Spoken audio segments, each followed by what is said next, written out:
Carlos Alcaraz is heading to Indian Wells as the world number 1, 12-0 for the season. 2 titles already in the bag, playing the best tennis of his life. Raducanu is heading to Indian Wells as the 25th seed, returning from injury, working with a new coach, quietly preparing for what could be the most important stretch of her career.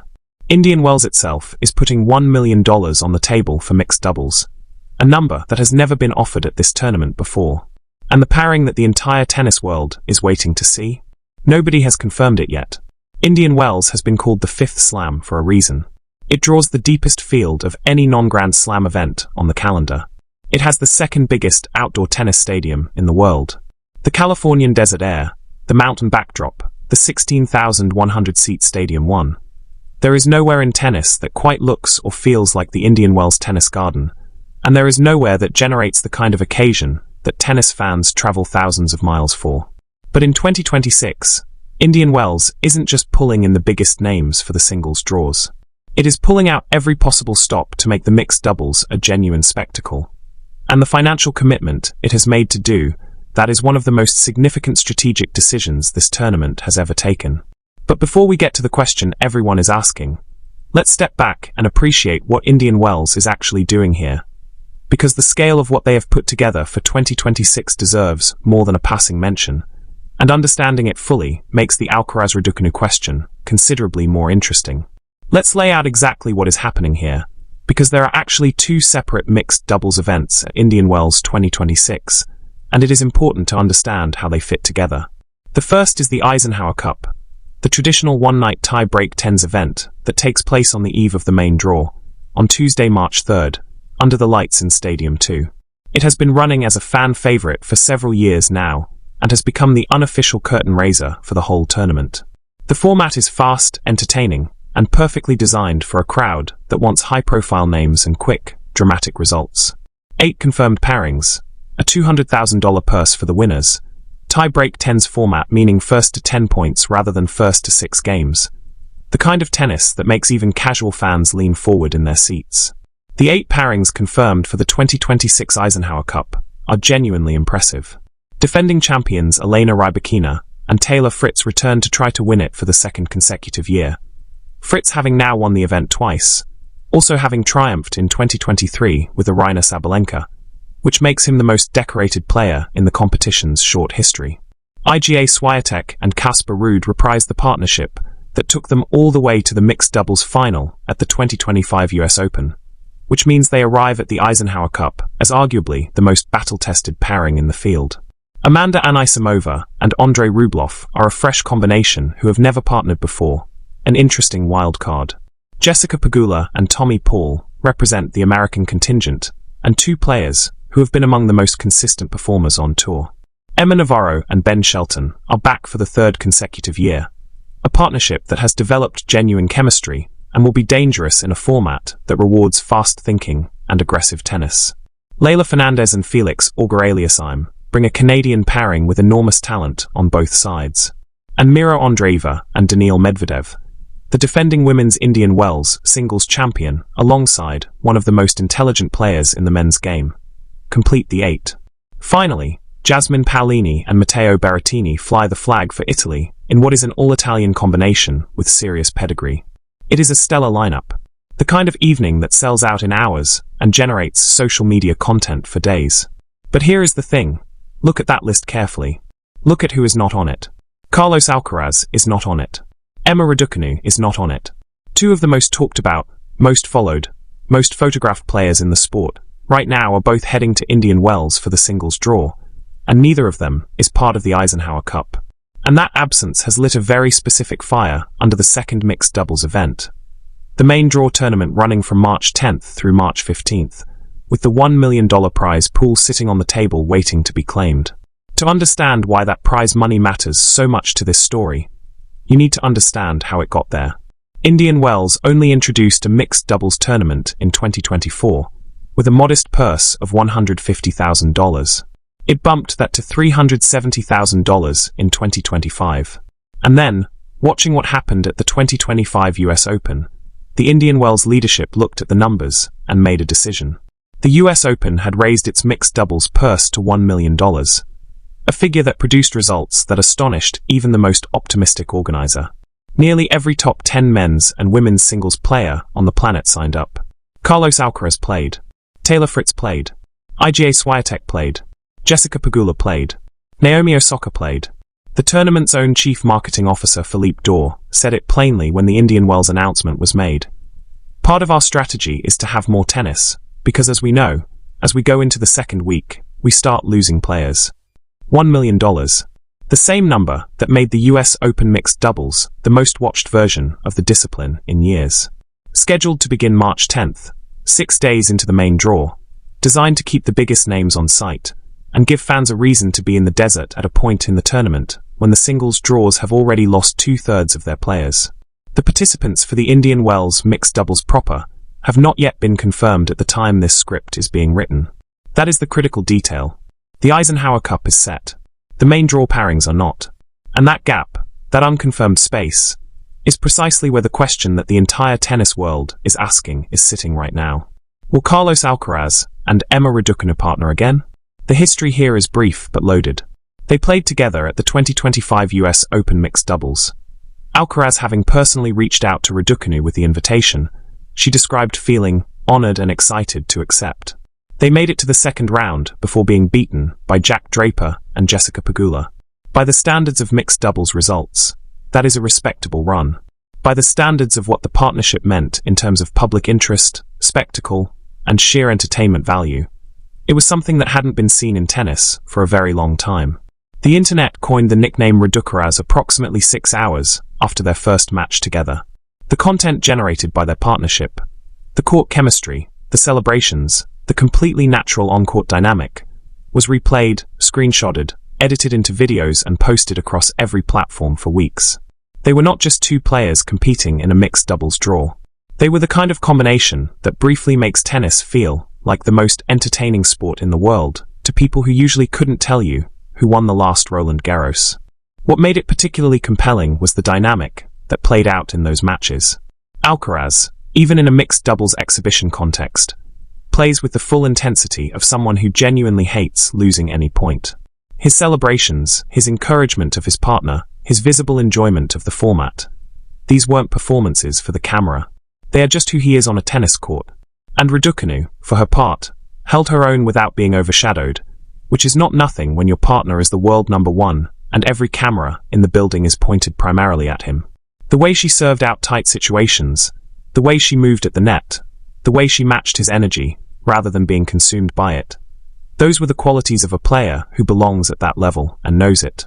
Together, they created something that the crowd responded to in a way that was qualitatively different from how they respond to most mixed doubles. They responded like they were watching something they didn't want to end. Then came December, and the Miami exhibition that was supposed to reunite them, and Raducanu's foot injury withdrawal, and the moment of anticipation that deflated quietly before it had the chance to build to anything. Since then, the question has never really gone away. Indian Wells is the next obvious opportunity. Both players are confirmed for the singles draws. Alcaraz is the top seed in the men's draw and the two-time defending champion. He won the Indian Wells title in both 2023 and 2024, making the Californian desert one of his happiest playing environments on tour. That 2023 final, a victory over Daniil Medvedev, was one of the matches that announced Alcaraz as not just a Grand Slam champion, but a Masters 1000 force of the highest order. The 2024 title, over Carlos Alcaraz's good friend and compatriot Alex de Minaur, confirmed it. Indian Wells loves him, and he loves it back. And there is something about a player who has won a tournament twice returning as a man who has since won the Australian Open and arrived 12-0 for the season that elevates everything around his presence there even further. Raducanu is the 25th seed in the women's draw, entering the tournament with fresh legs after her foot recovery, having just returned to practice alongside her former coach, Sven Groneveld, in the week before the tournament. An interesting development that the press picked up on immediately, though no official announcement about any permanent coaching arrangement has been made. The circumstances for a mixed doubles reunion are arguably better at Indian Wells than they were at the US Open. At Flushing Meadows, the mixed doubles was compressed into the opening week, running alongside the singles qualifying chaos when schedules are most complicated and player energy is being managed most carefully.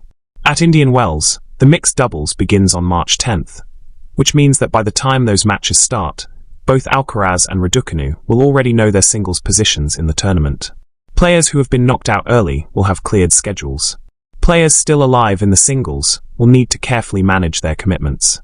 But Alcaraz, based on his 2026 form and his history at this specific tournament, is the kind of player who could be deep in the second week of the singles draw, while also having the confidence and physical capacity to add the mixed doubles without it affecting his main event preparation.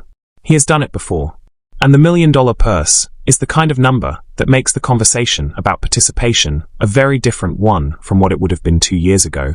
Raducanu's situation heading into Indian Wells is worth examining carefully too, because the story around her has had several interesting developments in the days leading up to the tournament.